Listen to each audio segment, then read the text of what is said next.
All right, hi everyone. So here's a wee interview slash chat I had with a guy who I'm really fond of, named Hamish, who also has his own YouTube channel called Kundalini and Nonduality, and he's describing his experience with Kundalini awakening, with a very kind of somatic and physical story about it. His story is fascinating, and he's also a really entertaining and interesting guy. So let's have a look. There we go. Nice. Just so you know, we might be dealing with some excessive background noise because we do have a house full of kids at the moment.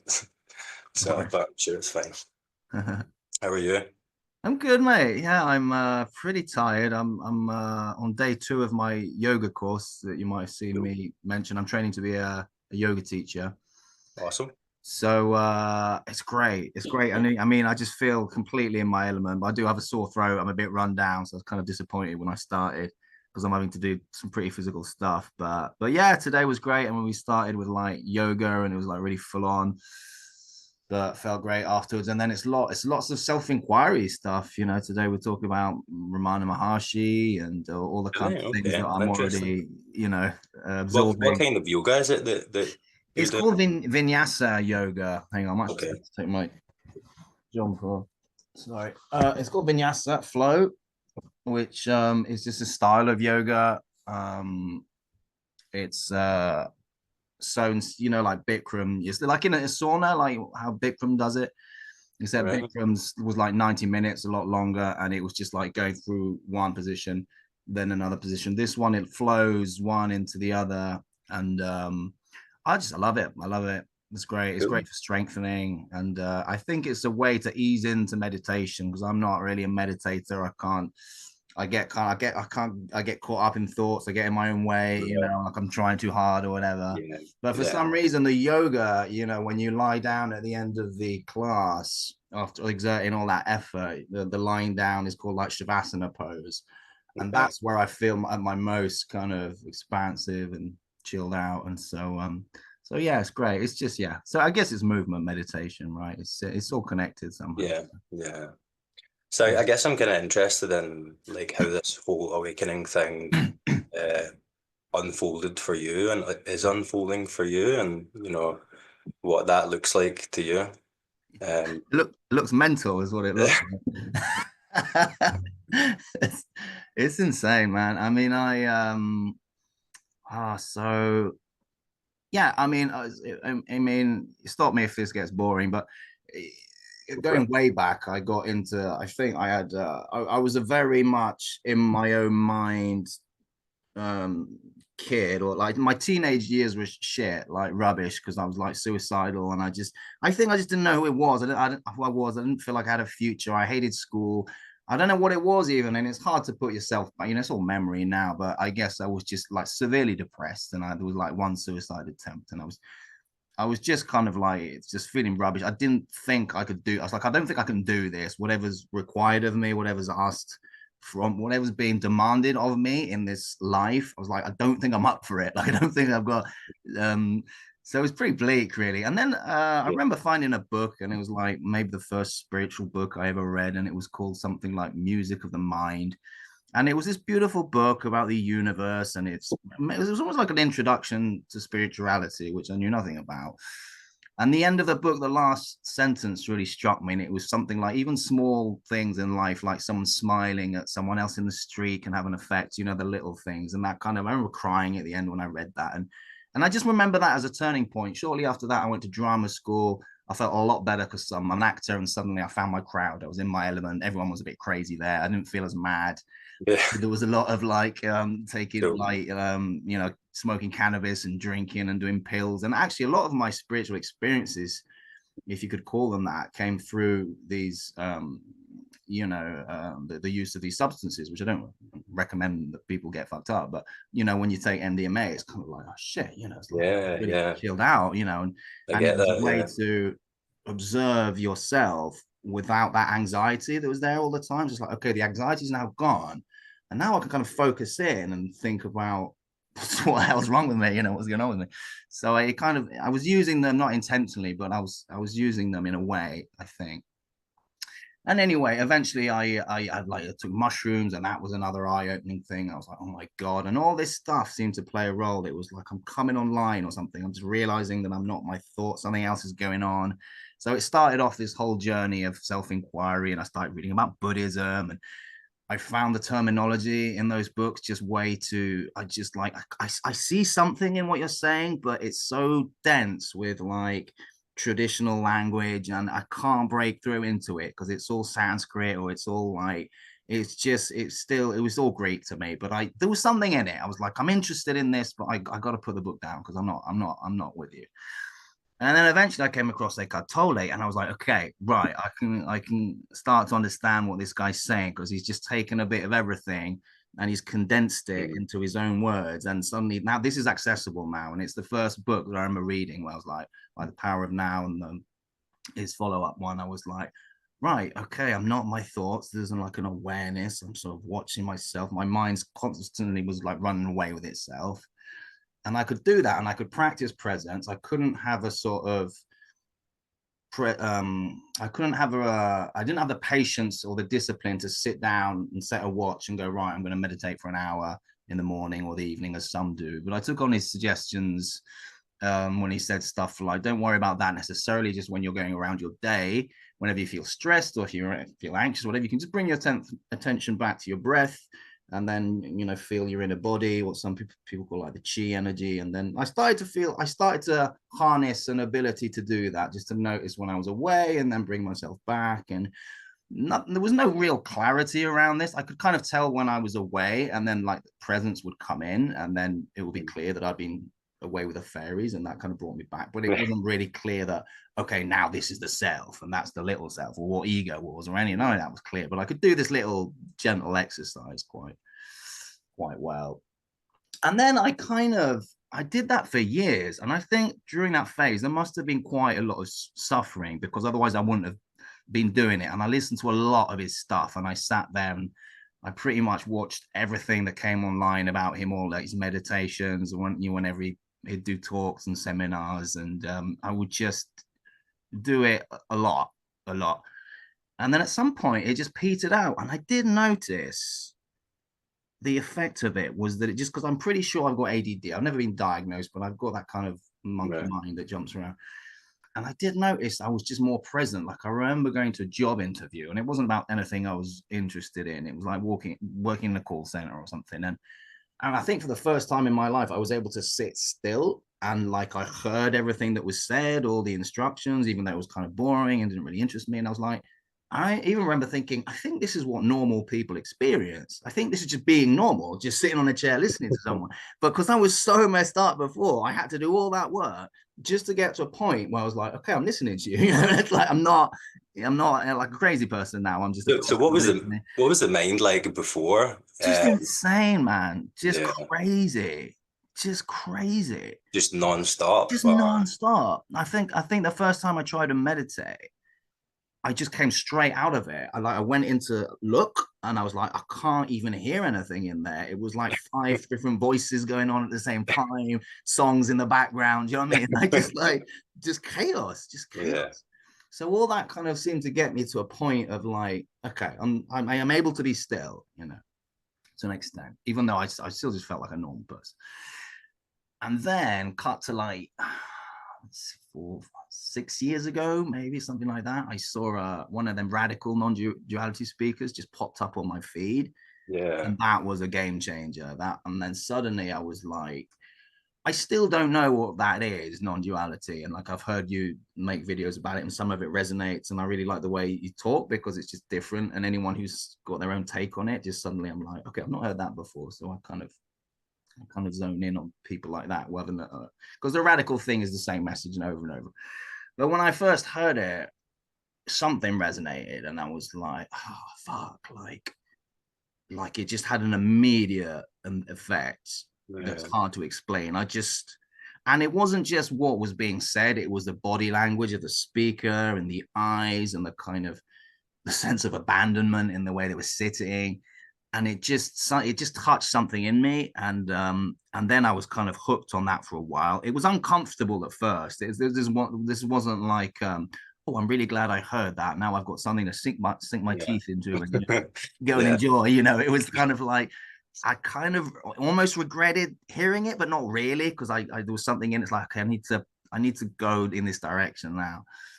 So I listened to this guy, mainly one guy or a couple of them, talk, and I would really enjoy just doing that. Eventually, the kind of fear around it disappeared, and it just became like a comfort thing. I'd just crack open a beer and I'd just sit and listen, and there was just kind of like this I guess this need to get to the next thing, to the next moment, was kind of dying down a little bit.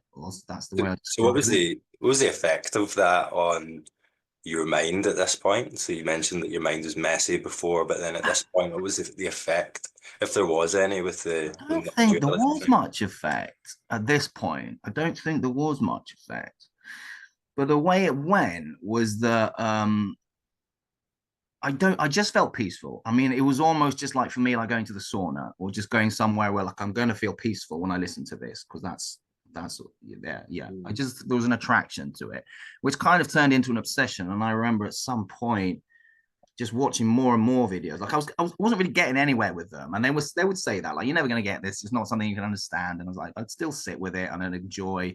Like I just say, I'd enjoy the just general vibe of it, just the people that went, and the authenticity of it, and the honesty of the exchange, and that kind of. There was something in me that's like I was attracted to. It was really hard to put into words. And then I started watching more and more and more and more. This guy, listening to that guy, and there was a few more people started to pop up on my feed, and it got kind of crazy until I had this energetic shift, this Kundalini awakening. So it got to the point where I was started my yoga classes in this sauna that was where I'm training now, is the same place that I was going to do regular classes. I'm now training there to be a teacher. And I thought, well, this is me. Doing this yoga in a sauna just feels right, and it's quite weird because people, the origins of yoga, a lot of it comes from India, where people would be practicing it in the same temperature and conditions, so it kind of reflects that a little bit. And I was just loving it. Like, just something about it was like, this is me. So I started to do that more and more. And then I had this teacher come in one day and planned to do some psychedelics in the evening, because I haven't done them for a while, but I really enjoy them, generally speaking. And I had a whole bunch of stuff that I was going to take, and so I thought, well, I'll go in the morning. I'll have a yoga session. I'll just kind of loosen the body, ready for this trip. And the particular teacher that came in on the day wasn't someone I work with regularly, but she was really efficient. She wasn't at all kind of woo woo, or she was just very functional, and she was just like, put your arm like that, do that, breathe in, breathe out. And I just found myself just following everything she said, like down to the minutest movement. And for the first time, I think I was breathing through the movements in a way I hadn't done before. I wasn't panting through the movements. I was kind of like breathing in and then breathing out, and then the whole clap from the start of the movements to the end just had this beautiful flow to it for the first time. And I just noticed it. I didn't feel amazing, but I just lay down afterwards, and I was just like, wow, I feel good. Like, I feel really chilled out. And then that night, I took a bunch of weed and LSD and God knows what else, and I was tripping really hard, but I felt good. Like, I felt good in myself. I wasn't scared. It was just, everything was pretty crazy, but I felt, relaxed. And then I started shaking. And this was my introduction to something called Kundalini, or Kundalini awakening, which I'd heard about like a few months before. I just heard the word. A couple of people mentioned it in the sort of non-duality crowd. Most people don't talk about it, or they'll just say it's a story. It's not really happening, all that stuff. But I didn't know. So I didn't know what this was at the time. So I just started shaking, and what it was like a huge knot somewhere in the back of my neck, really, really big. Didn't know it was there. It started to just break apart, just dissolve. And then I noticed further down my back, sort of in between my shoulder blades, there was another knot, and there's sort of like my tension was like going into this knot, and then that dissolved. And this happened like either 3 or 4 times, I think, down my back, and then I just kind of flopped off of my bed and was like dangling like a puppet. and I experienced what sounded like a sort of air coming out of a valve, this kind of like, and there was just like this deep peace. And I was tripping at the time, so it's hard for me to really say what that was, or, you know, again, no insight into self or anything like that, just this weird experience. And then I sort of came back onto my bed thinking, what the hell's going on? And the rest of the night was spent, I was listening to Pink Floyd and music, and I had this energy coming through me, like I was dancing, but it had this kind of ferocious, kind of like I just woken something up inside me, you know. It was just, I was just full of energy, and I was like dancing, but it didn't feel like I was dancing. Like there was like, what is this strange, bizarre thing? And the next day, it was the day of the Queen's funeral in England. That's how I remember it, because I was meeting some friends at the pub, and I went down, and I just felt really loose, just really comfortable in myself, sort of like less self-consciousness, just kind of grounded, just shoulders were loose, and I was just sitting very comfortably, even though I'd spent the whole night tripping. I was just fine and comfortable at the pub. And I just said to my friends, yeah, man, it's like I took acid last night. Like, man, I didn't know these drugs could be so powerful. You know, a whole bunch of tension just like dropped off of my body, you know, in one night. Like, who knew? Awesome.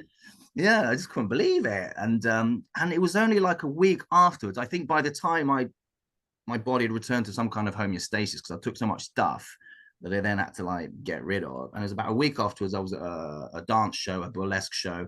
And so I'm watching the show, and my shoulder just starts doing that, like quite aggressively, sort of like that. And I'm like, what? What? Like, this is happening? I just couldn't believe it. I was like, and at the same time, I just felt this mental clarity, and everything became, it was like an amplifier had been turned up on something. So like, if I stood out of a chair, I was like, I'm up. And it's like, I'm turning over that way. I'm walking over there. Like, there was a focus that there's never been there before, and I just couldn't understand. But it felt good, you know. There was no fear. It just felt like, it was like, this is clearly a good thing. And those things are called Kriya, I later discovered, and that's when I spoke to someone. I asked them if they thought this was Kundalini. They confirmed that it was. Someone knows about these things, and these energetic, these movements in the body that I now get quite aggressively are caused by energy coming up the subtle channels in the body, and they kind of bump up against knots. You get these movements, and these movements can be anything from tiny little twitches during meditation to full on yoga, basically. So now when I lie down, it can be anything as simple as the shoulders. I mean, it's usually quite full on, and it can be, you know, back bends or downward dogs, or you know, the weird thing about me, you can't see at the moment, but my hands come into like a prayer, and they scratch this kind of Buddha mark along my face with two hands, or with one hand, or with one finger, and it will just draw. It will just kind of scarify me, and so I end up with this weird Buddha with these two lines that look like tire tracks, and they go all the way up to my crown.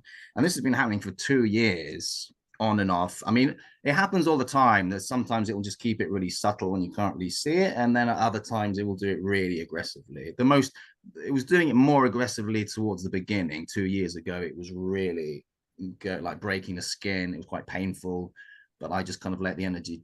Obviously, I could take my hands down, but if I did that, they'd go back up. So I was just like, okay, well, I'm just gonna go with this, you know, even though it's a bit. So it's been really daunting. It's just really daunting to be singled out in that way. For a while, it's quite exciting, and you know, I had some kind of messiah complexy type feelings for a while, and then eventually I was like, I don't think I want that anyway. I think that sounds like a lot of pressure, you know.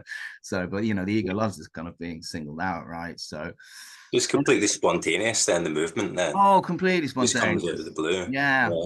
Yeah. And I think that's the odd thing about my particular journey, has been the aggressiveness of these movements. And there's so many knots, because my head's been just cracking these knots for 2 years with a real ferociousness. And I keep thinking, well, these energies, these pathways must be clear right now. And this goes on and on and on. There doesn't seem to be an end to it.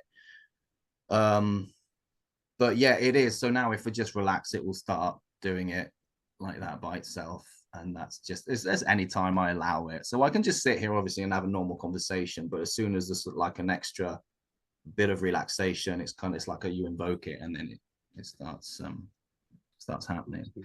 And that's about where I'm at. So I haven't really, I suppose what I didn't say is during that first night of that, when those knots were breaking apart, there was this sense of falling backwards and falling back into like emptiness.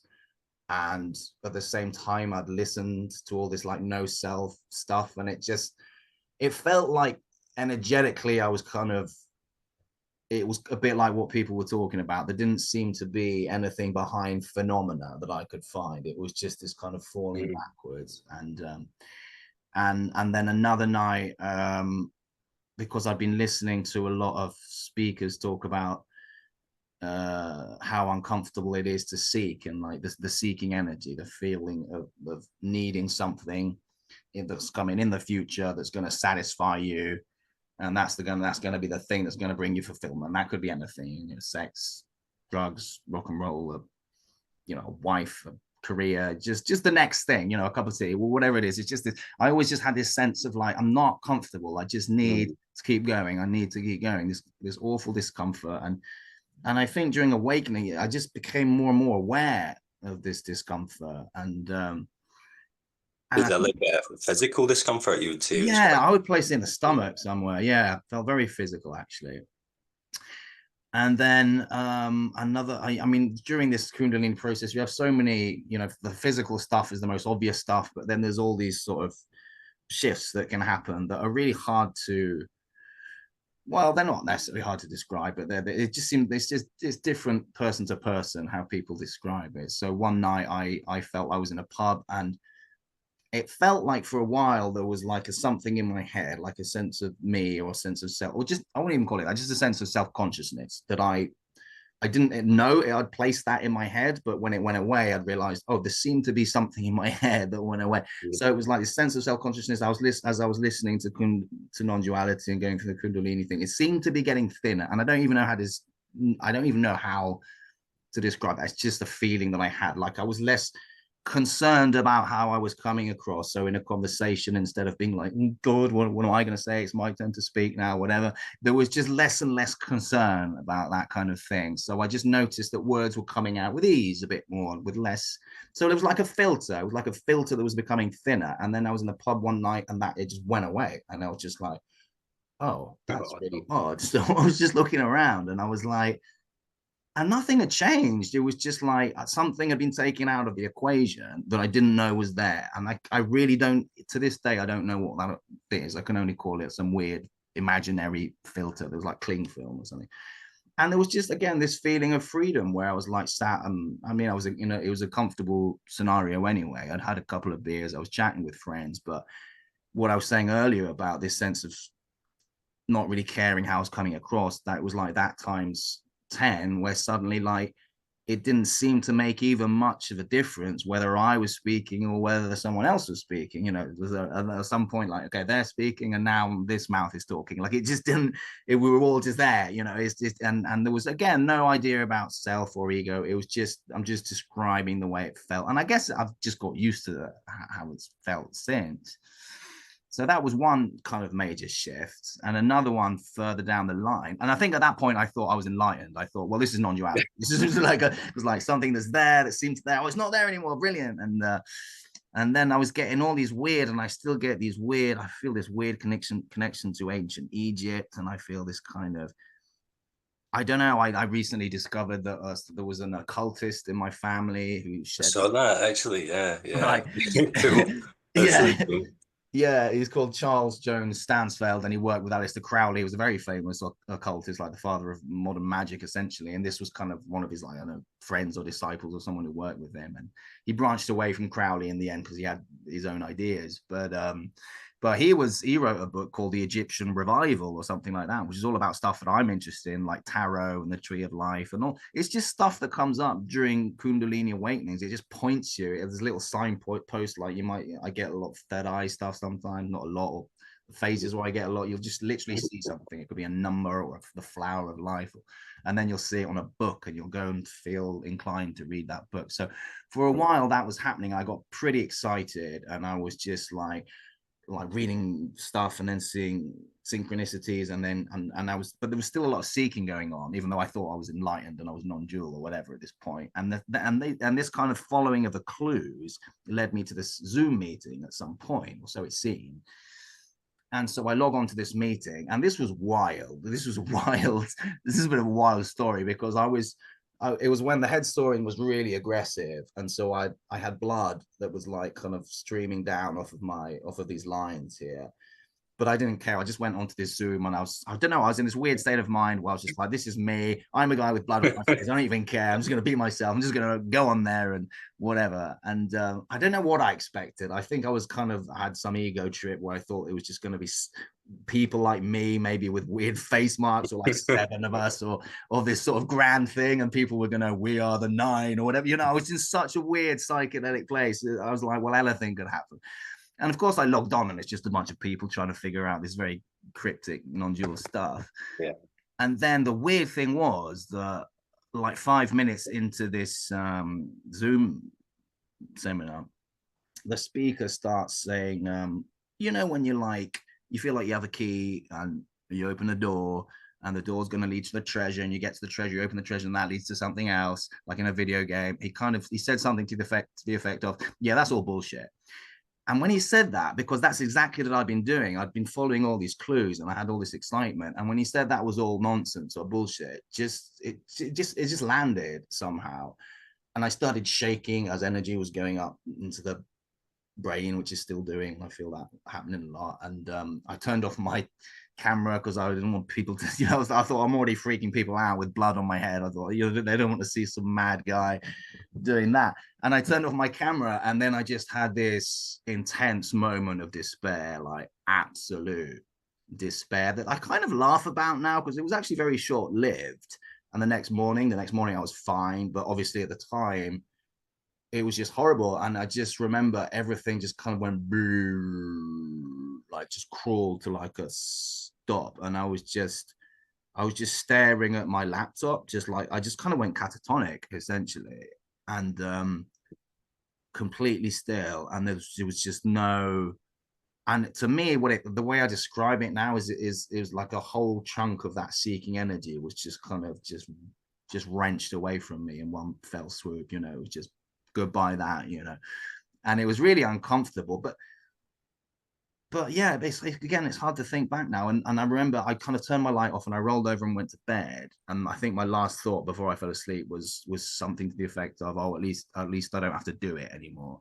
And I don't really know what I mean by that, but I guess I felt like I was trying really hard to get somewhere, and there's now like less of that energy going on. But the next moment I went to one of these meetings, one of these non-dual meetings, I kind of felt, I don't think reborn is the right word, but I felt kind of like a baby a little bit. Like I remember looking up at the lights quite a lot and just staring at stuff. And that's sort of the end of that whole story. I mean, there's obviously there's endless stuff I can talk about, but those I feel like are sort of the marker points on the journey that are quite dramatic and feel quite significant. And since then, at the moment, like I mean, I'm so grateful for the experience. I feel so much more relaxed, so much more at home. I'm just able to sit, look out a window, look at a tree without this constant need to get somewhere else. But I never fully assimilated the non-dual message. It just seemed to me like something that I needed to hear at some point in my life.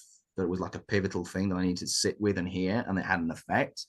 And now I'm just kind of going along with the Kundalini and seeing where it wants to take me, and lots of energetic. What I found quite relatable about one of your recent videos is you said something like you noticed a thought about looking forward to the course that you're going on, but then you also noticed another thought that said, I shouldn't be having that thought.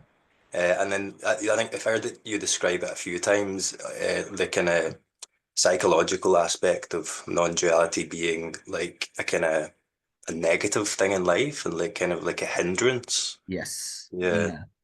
Yeah. I mean, like I say, at the beginning, there seemed to be a point to it, and it seemed to create this kind of loosening in me. There was some kind of resonance, which I'm not able to explain, but ultimately, and that was a while ago, and now it's sort of turned into this thing that I can't understand, but and I've heard other people talk about this. There's something about the particular, non-duality in that radical aspect, that it just kind of gets into your brain and you can't never quite, it feels like it's a thorn in my brain now, and I just want to take it out. Now, I exaggerate a little bit because I don't, when I'm with the children or I'm doing yoga, I don't think about it, but it feels like those people have seen something that I haven't, and I still don't quite get it. And it's always going around in my head, and I'm like, what do they mean? What are they talking about? I must still be seeking subtly because I just don't get it.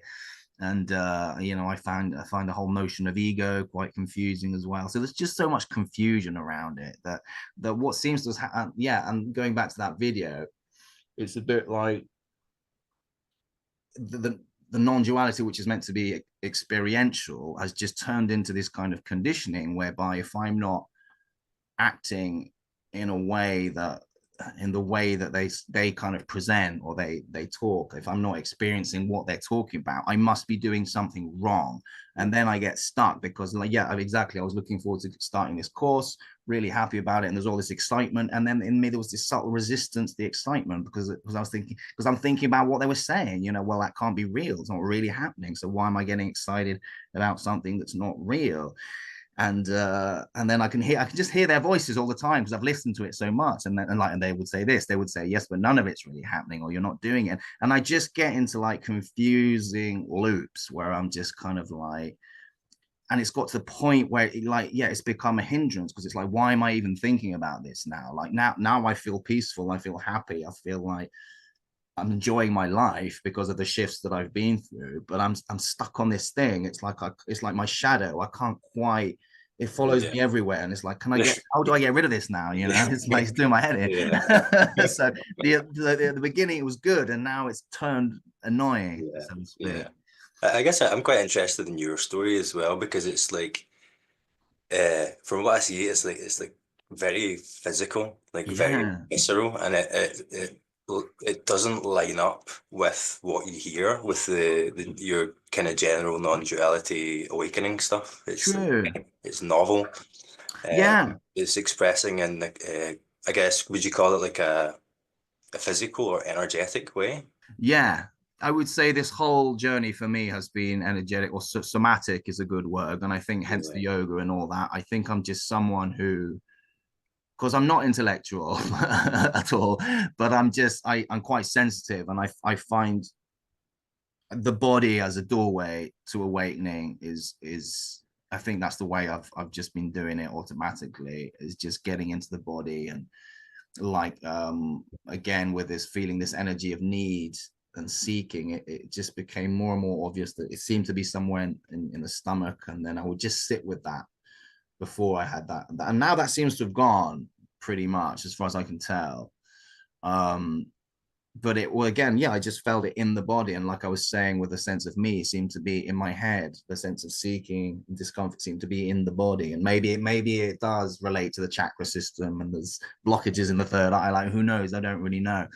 But yeah, my whole experiences of weight, I'm like, I find it very difficult to watch channels about people who talk very intellectually about the little self, the big self, the stages of awakening, that my mind just cannot deal with it. And it might be the ADD thing, I don't know. I find meditation very difficult. I tend to just get in my own way, trip up over myself, and or just feel like I just want to move, so that's why I'm a yoga guy. I just like movement and yoga and breathing and getting into the body and just moving the breath up and down the body, and that kind of thing. So I don't know, but I don't know why my awakening is peculiar, especially with the head markings and the amount of shouting that I do. I'll lie on the floor and I'll just shout, when people, I don't really know what's happening when I'm shouting. Is it trauma, repressed trauma that's coming up? Who knows? But really strange engine sort of sounds like ring,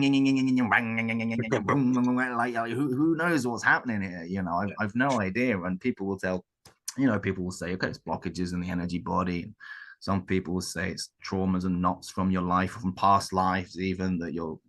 But I think I find that we tend to have this kind of, I notice this kind of framework of social norms around, how you should think, how you should move, how you should act, especially when you're in company or out in public that are quite restrictive and imposing in a way. And it's like, certainly for myself, I've had many urges which I'd be more inclined to follow spontaneously now. That Yeah. I just want to move. I just want to move in weird ways and Yeah. um, make noises and stuff like that as well. Like it's like the good thing about having kids as well is that, you know, you have an excuse to do that. It's like Yeah, that's right. Yeah. vaguely socially normal. Right.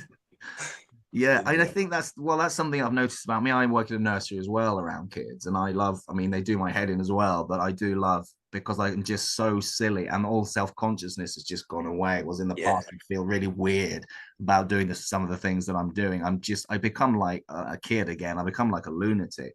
And maybe there was something to, like I was saying earlier on, I was so repressed, I think, in my childhood. And I was just so self conscious and so repressed and so wound so tightly that this Kundalini seems to be almost like the antithesis of this, where it's just opened a valve and it's just all this stuff is just going bah, and it's not able to repress it. I'm just not able to repress it, yeah, you know. So where you end up is like you're not able to not be yourself. You're not able to not be authentic. Ultimately, I think because it's just too much energy to deal with. Otherwise, yeah, yeah. something like that. What's your experience then when you're doing yoga? Because you mentioned it's kind of like, was that like the kind of gateway to presence, so to speak, is your practice of yoga? Yeah, actually, it was. Yeah, it was easier for me. I mean, I started doing the Eckhart Tolle stuff, and that I found that really helpful at the beginning. But because I wasn't good at sitting meditations, because I would just when I do yoga, I don't trip up on my mind as much because it's so somatic, so movement based that you're always moving, you're always in the body. And then after the yoga session, I would find meditation a lot easier because I don't even know how it works, but all that breathing, the moving the blood around the body, and then I'd be able to sit still after a yoga session, and then my focus would just be better, and then I'm able to just to sink back into myself easier than I would be able to do if I just sat here now and someone said, try and see something, or, you know. Yeah. I mean, we were doing that today in class, actually, doing that self-inquiry, like that, who am I? Ramana Maharshi type of self-inquiry where you just, and that was interesting. But the thing is with meditation now, it's different pre-Kundalini and post-Kundalini because I get so many movements now that they interrupt the meditation just as much as my mind would interrupt it before. So now I'm just sitting there and I'm just getting third eye stuff and like energy squeezing my head and my jaw's going mad. So again, it's really difficult to work in the middle of such chaos.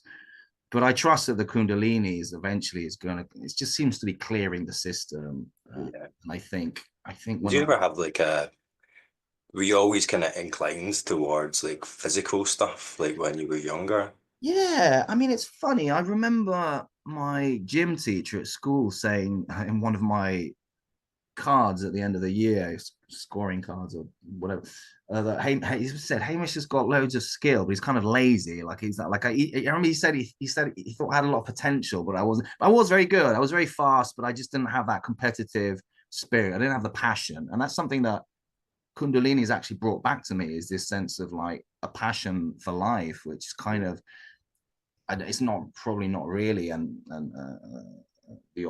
antithesis to non-duality, but non-duality does have these kind of passive connotations, like, or you know, it does feel a lot of the time like taking a step back from life and sort of detachment, and this just has a sort of like an appreciation of life and a passion now that just wasn't there before.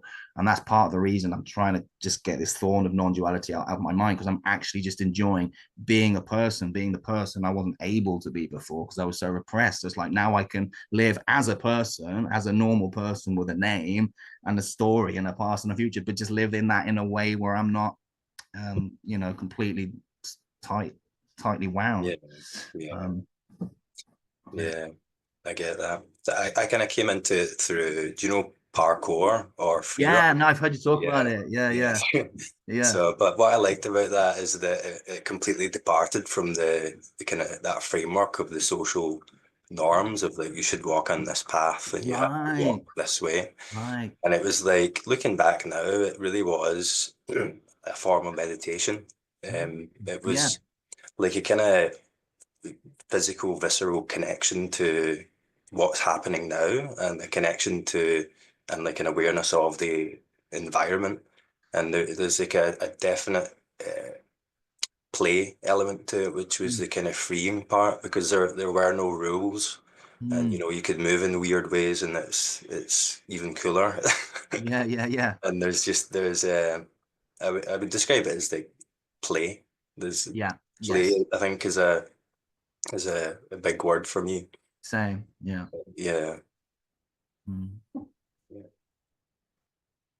So do you have like a so did you say this Kriya thing just started happening spontaneously, but was that due to your kind of meditative yoga practice? Um, it's difficult to say. It did happen. Yeah, I mean the first ones that happened on the day that I had that successful yoga practice where the woman was just I just resonated with her teaching. She was just so clear. And I found myself breathing through the movements in a way I'd never been done before. And then that evening, granted, I was very high, but I guess it just made me even more relaxed. And that was when I experienced my first Kriya. So I don't know. I mean, and there's always been a connection between yoga and Kundalini, and Yeah. there's a strong case for Kundalini being for yoga rather being springing from Kundalini. If someone go, and it became very obvious when I started to do spontaneous yoga that was the origins of yoga. That people must have gone through these bizarre movements, and then later others have written down and tried to replicate them. So I Yeah. think Kundalini created yoga rather than the other way around, essentially. Because when I go through these movements and others report the same thing, they are it's downward dog, and it's like back bends, and it's just the same. It's like you're doing a yoga class Yeah. spontaneously, and including standing splits and all these moves. That's kind of mind blowing. I can definitely relate to the chakra thing that you were talking about. I Right. used to think it was purely like weird crystal tea kind of spiritual Same. stuff, but I definitely there were like knots here and here and like just Yeah. exactly in the same places where you Right. see it on the chakra map. So like say like sometimes socially when I was talking to people I would get like a lump in my throat and it would be Mm. like in my chest as well, and it would make it really difficult to converse and interact with people. Yeah. Yeah, so I can definitely uh, Because directly relate to that. you've had Kundalini symptoms, haven't you? But sort of, was it Yeah, after you'd had like a glimpse of yeah, non-duality or a shift, right? This started for yeah. you. It's like, kind of like what you're saying. It's like it didn't really register. It must have because I started talking about it Mm. eventually, but it didn't really register at the conscious level. So like you're saying about that thorn in the Yeah. mind of the seeking and trying to figure it out. It's like it didn't happen at that level, but it felt very sensory and physical. And Uh-huh. maybe in retrospect, I could maybe describe it as Kundalini, but there are definitely like strange physical symptoms. Yeah. It was like the shaking and stuff like Yeah. that. Yeah. Yeah. There was like you know how you get an adrenaline rush where it kind of comes up the back of your head and you get these tingles Yeah. up your spine, up the back of Yeah. your head, Yeah. that, and then exactly like you described with the senses being heightened and that sense Mm. of presence being Mm. like the most Yeah. obvious thing, and exactly like you're talking about with, well, maybe not exactly, but with the knots in the Yeah. shoulders and the Yeah. traps. Yeah. I noticed these horrible knots that I must have had for Yeah. don't know how long, and they just started breaking up and like Yeah. Yeah. clunking down Yeah. and It's so weird. Yeah. crunching and stuff like that. So yeah, quite similar. Maybe not as energetically powerful Yeah. yourself, but definitely very similar. Did you still have them now, or was that all kind of cleared away? Now and again, like very kind of kind of subtle energetic movements, but there was a period where it's got almost like those blockages were freed up, like exactly you described, and there was a kind of uprising which Yeah. appeared as physical symptoms and lots of different kind of emotions coming out at random times and stuff like that. Yeah. But definitely has all kind of settled down. Mm. Yeah. What about you? The movements, you mean, oh, it goes on and on. Yeah, no, it does. No, there doesn't seem to be any end to it. I mean, when the movements were so dramatic when they started 2 years ago, I thought I thought if I could have projected myself into the future, I thought, well, 2 years from now they'll be all gone because of the dramatic nature of the energy and the cracking. I thought, well, how much not are there here? You know, we're talking How about much can you one have there? location. Do you know what I mean? You can't have that many knots. It doesn't make sense. Yeah. And with the force, like I'm literally like crack, like it looks like often, you know, in movies where the killer is just like crack, you know, breaking people's necks. Yeah. That like my head's doing that. So I'm thinking, how is there still more nuts? Like I'm just blows my mind. It blows my mind. But yeah, so I don't know now. I like to think that they're nearly all gone, but also 2 years later I could be saying the same thing. I've really no idea. No idea. Yeah. Yeah.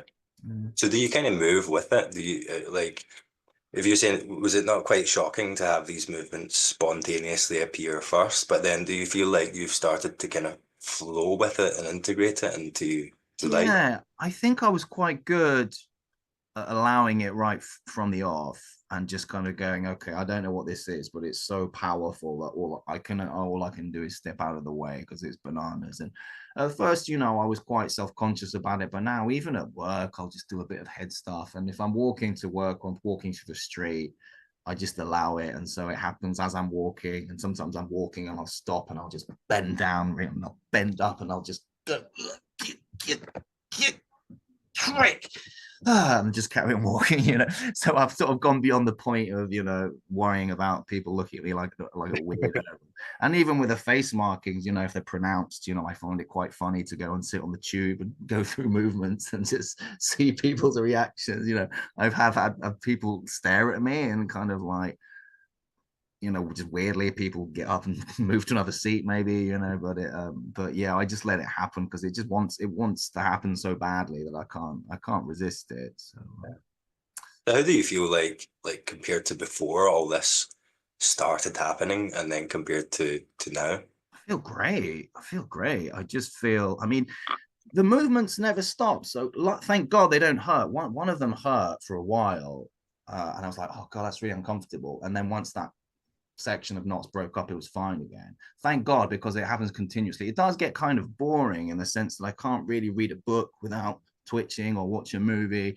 So it's a bit, there is a kind of like, oh, I hope this, you know, I hope this isn't forever or whatever. Yeah. But other than that kind of annoying aspect of it and the thing I was saying about the non-duality that bugs me, Yeah. these are small things really. Other than that, I'm just able to enjoy my life in a way that I've never been able to enjoy it before. Yeah. Just I just feel like just relaxed, you know, So and kind of guided as well by the Kundalini and kind of taken care of and just kind of I don't know. I just feel, even though, you know, I don't have, you know, I'm single, I'm broke, you know, there's plenty of reasons why that would have upset me maybe more in the past, and there's still yeah. stuff that needs to be dealt with, but it just nothing really can get on top of me the way it could before. Yeah. Yeah. Yeah. How about like cognitively with like you were talking about the thorn in the mind and the non-dual message, like do you how do you feel cognitively now about that? About the non-dual stuff, Yeah. um I just find myself listening to it less and less or feeling less and less drawn to it.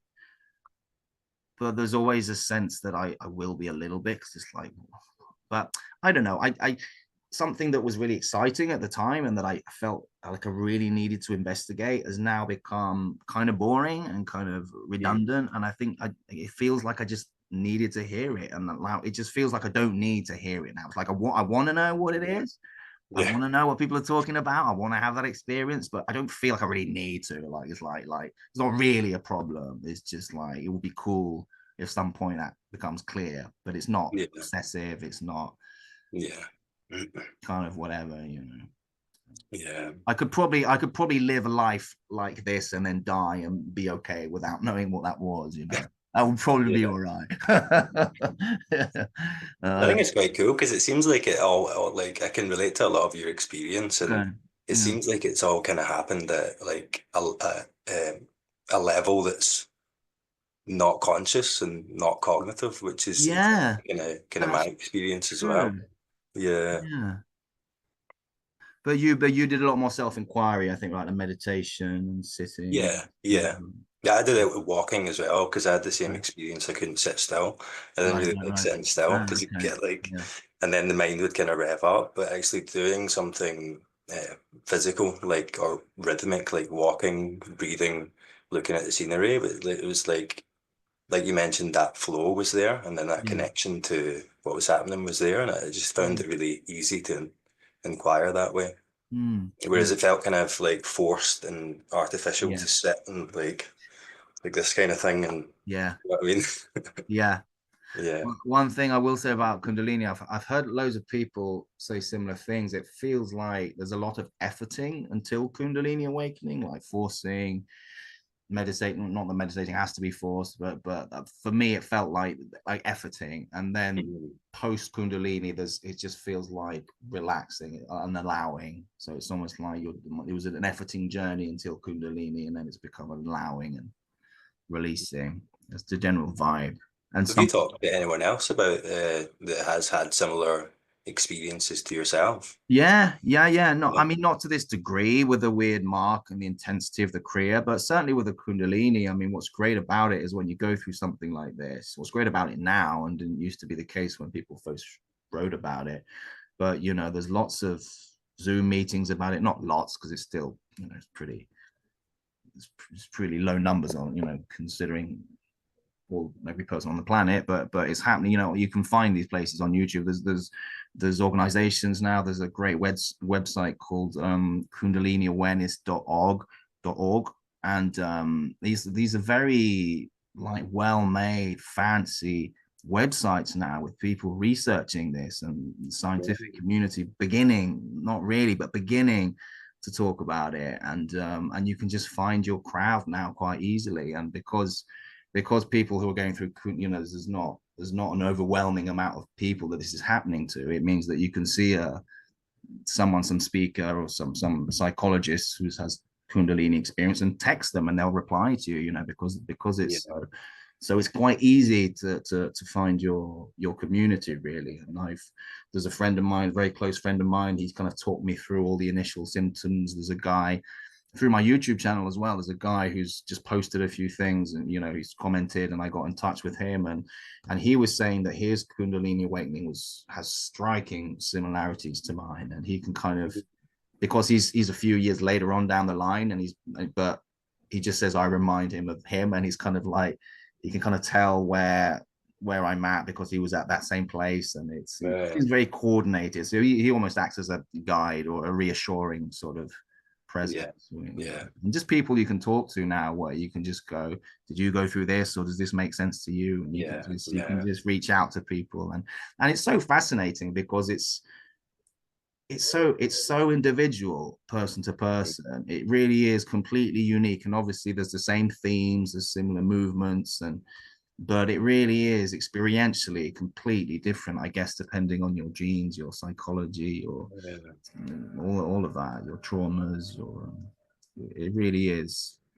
Yeah. I think it's quite good for people to hear that because, I can imagine if this, randomly starts happening to you, it'd be kind of terrifying. Oh yeah. Yeah, Were you yeah. ever freaked out by it, or was it just like, Not really, because it always felt good from the start to me. It always felt like the whole quality of it is relaxation. And I even had moments where the body just collapsed a couple of times. Like I'd just be about to reach, I don't know, from my phone or my keyboard, and there was this kind of hesitation, and then this kind of like just collapse backwards, where like it felt like the body just died for like a second, and then kind of rebooted itself, and then I just kind of can't come to. There's a lot, Yeah. there's a lot of this feeling of like you're kind of like a puppet and someone's just cut the strings, and then for a while Yeah. it was a lot like that. So it can be scary, but I think after a while you're so done with that energy of seeking and need and trying, and it's so exhausting that even Yeah. if it's scary, I'd rather the peaceful unknown than the striving and the known. Do you know what I mean? Yeah. I'd rather fall back into the whatever than just keep Yeah. reaching for the known, which is not taking me anywhere really.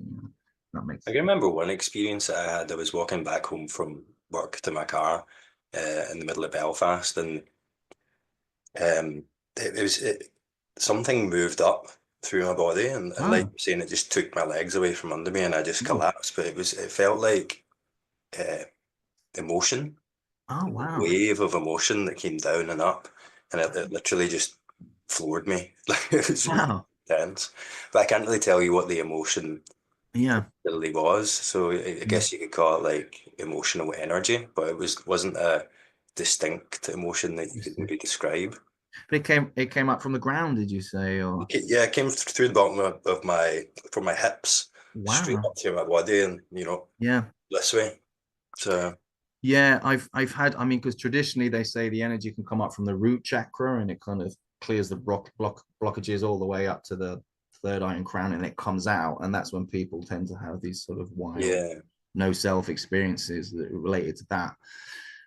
But I have heard a lot of people, the energy coming straight up from the ground into the feet and almost like a planetary thing, yeah, and yeah, wild. And some people through phases of their awakening. I heard about this guy. The energy was so intense in his system that car alarms would go off when he walked past. He just walked past a bunch of cars and they go wee wee wee wee wee because you're just kind of yeah, it's very yeah, and awesome. it's a lot for the it can be a lot for the nervous system to take Yeah. as well. So how has it affected you? Would you say like emotionally, your emotions? Um, at the beginning, there was this whole phase of mourning and a lot of crying. And I think it seemed to be like I was somehow mourning the self that I wasn't anymore, or like almost like I Yeah, was changing skins and I was mourning the loss of what I thought up till then that I was, what I guess this character, or somehow it's all connected to this sense of need or this. I was just trying so hard, like to get somewhere, and there was just real emotion around the fact that I couldn't make that happen, and yeah. once I discarded that aspect of myself, I just cried for myself. I cried and I felt, I don't know what I felt, but yeah, it was just really like deep crying, when you're screwing your face up and just like weeping for and then through that kind of mourning for humanity as a whole, for just the human condition, because you realize that everyone to some extent is playing that same game, and there's the suffering of it, and it's just so awful, and it's like so yeah. I mean, I used to have that quite a lot on psychedelics, like on mushrooms, just sort of like just this kind of yeah, this sorrow for the human condition, essentially. So there was a lot of that kind of thing, a lot of emotional upsurges, and like walking to work and just suddenly going like tears and getting that sort of lump in your throat, and then it's fine, and then you just wipe them away and you go, you're fine, or and so that, but much more at the beginning, not much emotion at all actually. Since that, I got a lot out of my system in one go, I think, and now I just generally feel pretty chill. Um, an odd thing, lots of grunting sounds as well. Like this energy seems to have like an aggression to it, like particularly when it soars at my face. It's sometimes accompanied by an animalistic kind of like like a rabid dog sounds, and so I'd be Yeah. walking to work and just going growling, Brilliant at people. yeah, yeah. And if someone spoke to me, I'd just break out of it and be like, "Hey, how you doing? I'm fine," and just go back to my growl. It's I never know. You just have no idea where this is coming from. You can't explain it. You can't put it into a framework, and it's just you just got to go with it. There's really no other way. You got to How trust did you it. find that? Do you find it's affected like how you relate to other people socially? Yes, yes, I would say yeah, yeah. I noticed that today in the first couple of days of this drama. Sorry, not drama. Feels a bit like drama school actually. This yoga teacher training course. There's just an ease with other people and more of an appreciation, I think, for other people. And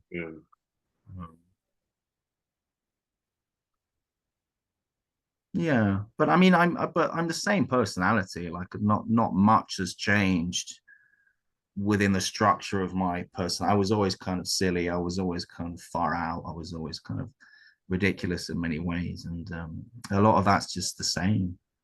Yeah. How about thoughts? Is there a difference in like generally in thoughts that you can or notice, or? I think there's less. Thoughts don't bug me as much as they used to. So thoughts used to be like a problem, like a puzzle that I need to solve. And now, whether there's a lot or there's not a lot, it doesn't really. There's not really a preference as much. I mean, I suppose it sounds nicer just to have no thoughts and just to chill. But I don't think about thoughts as much. Like, it's not on my radar as much as it because there used to be this problematic thing that needed to go or needed to be sorted out. I'd either get better thoughts or get rid of them. You know.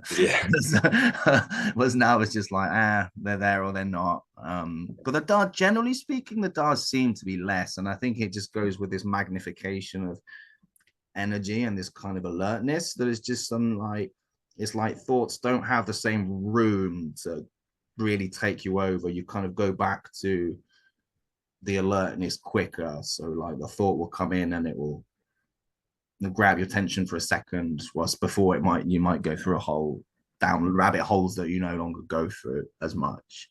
And there's just this general sense with Kundalini as well that you just return to a state of homeostasis. So even if I get stressed or anxious about something in particular, and again, it's more of a surprise now because it doesn't happen as often. So you go, oh shit, there's anxiousness there. There's a little bit of stress, and I'm not as used to it. So you kind of go, oh, that's not great, that wasn't used, whatever. And but then 10 minutes later, there's just a return. The heartbeat's gone back to normal. There's a kind of return to this kind of there's this weird thing where your body is able to go back to neutral pretty quickly, and just I feel like I'm able to digest things now. It's almost like I had like a problem of like spiritual digestion before, or something like that. Everything was backing up upon itself and I just couldn't. And now it's like there's been an opening, and it's like, okay, I can swallow things faster now. It's like there's an issue, there's some emotion, and it's like, okay, well, just that goes through the system and it comes out.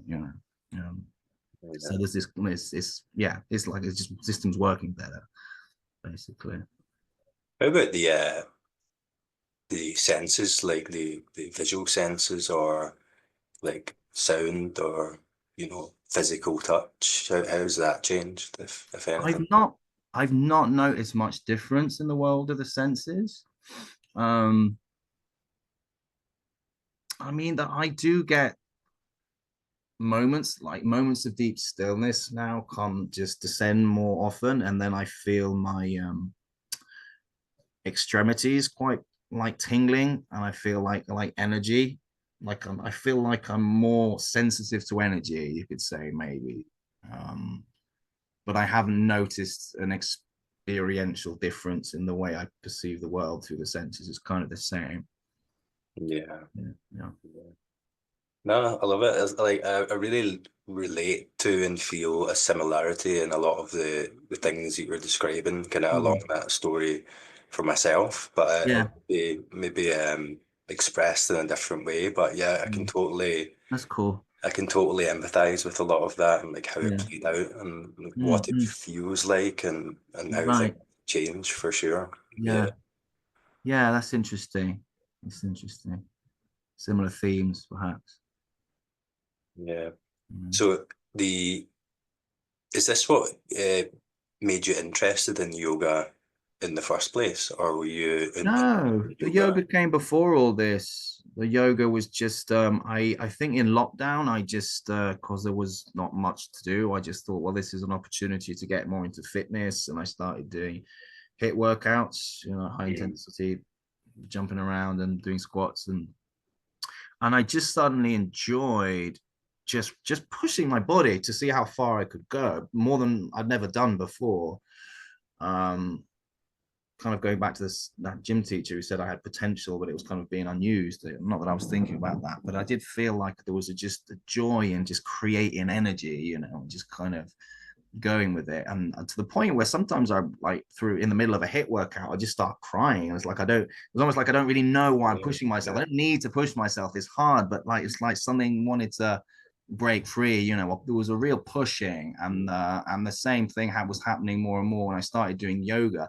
I don't know why I started doing yoga. Well, I kind of do because I just love being in the sauna. So I've never done regular yoga. I just like the idea of hot yoga, which is what I do. I love being in the heat in the sauna and how that relaxes the body. And I thought, well, there's a way of killing two birds with one stone. I just love the idea of being relaxed, but doing a workout at the same time. So I gave it a go, and I just loved it after my first try.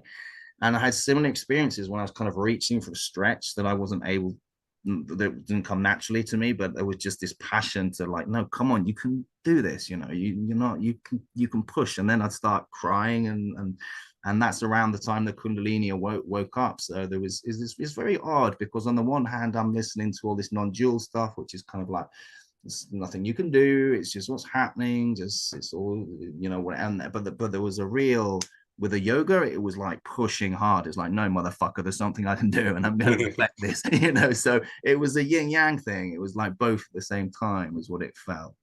Do you have always felt like throughout this? Have you felt this like mismatch between, you know, how people talk about it, and then how you understand that in your mind, what the mind says about it, and then what it actually feels like, or what it actually is immediately, like this strange mismatch thing between these two, like the conceptual side and then the experiential side.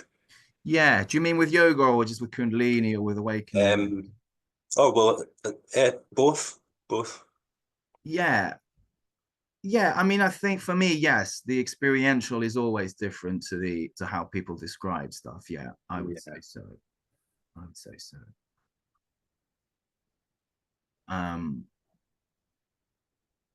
And it doesn't always need interpretation, I think, because I was just never able to interpret my experience through the mind, or kind of make a picture that is suitable and present it to people and say, this is what I'm like. And some things I still think something's weird up here with me, but so that's why I'm a fan of the somatic, because it's just like, it's just what works for me, you know. I think I've just got a crazy brain, and I can't make sense of anything up there. I love that. Yeah, I don't know. Yeah. Awesome, man. Okay, man, I'm gonna have to head in a wee minute. Yeah, no worries, man. This was good. It's good chat. Yeah, Really thanks. enjoyed Yeah, I talking. appreciate this, man. It's Really great. interesting, like Yeah, really interesting, and I can really relate to a lot of what you're talking about for cool, sure. cool.